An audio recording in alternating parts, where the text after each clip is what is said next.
ముందుగా శ్రీకృష్ణ ప్రార్థన. వసుదేవసుతం దేవం కంసచాణూరమర్దనం దేవకీ పరమానందం కృష్ణం వందే జగద్గురుం శ్రీకృష్ణం వందే జగద్గురుం. జై శ్రీకృష్ణ. ఇప్పుడు మనము శ్రీమద్ భగవద్గీత 2వ అధ్యాయం సాంఖ్యయోగం నుండి 51వ శ్లోకం నేర్చుకుందాం.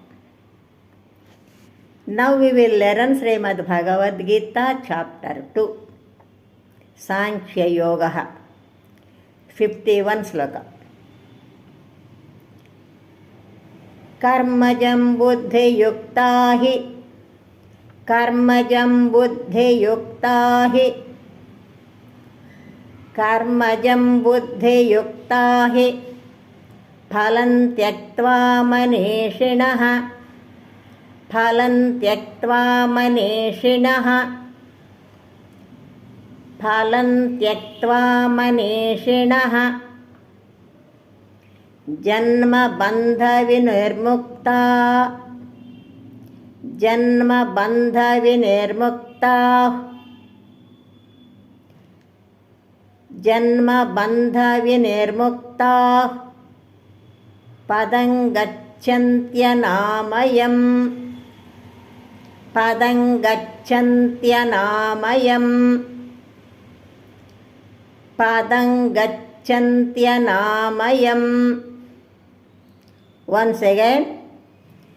కర్మజం బుద్ధియుక్తా హి కర్మజం బుద్ధియుక్తా హి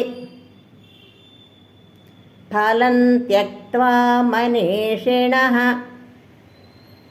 ఫలం త్యక్త్వా మనీషిణః జన్మబంధ వినిర్ముక్తా జన్మబంధ వినిర్ముక్తా పదం గచ్చంత్యనామయం పదం గచ్చంత్యనామయం పదం గచ్చంత్యనామయం. Now full line. కర్మజం బుద్ధియుక్తా హి ఫలం త్యక్త్వా మనీషిణః కర్మజం బుద్ధియుక్తా హి ఫలం త్యక్త్వా మనీషిణః జన్మబంధ వినిర్ముక్తా పదం గచ్చంత్యనామయం జన్మబంధ వినిర్ముక్తా పదం గచ్చంత్యనామయం. నౌ ఫుల్ శ్లోక.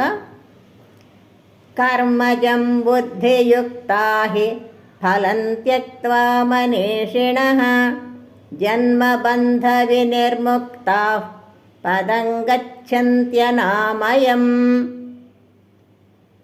కర్మజం బుద్ధియుక్తా హి ఫలం త్యక్త్వా మనీషిణః జన్మబంధ వినిర్ముక్తా పదం గచ్చంత్యనామయం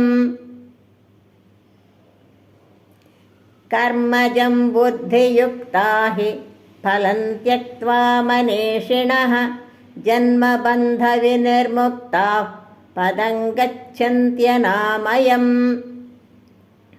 జై శ్రీకృష్ణ. శ్రద్ధగా నేర్చుకొని రోజు పాడుకుందాం. Let's learn diligently and sing daily. జై శ్రీకృష్ణ.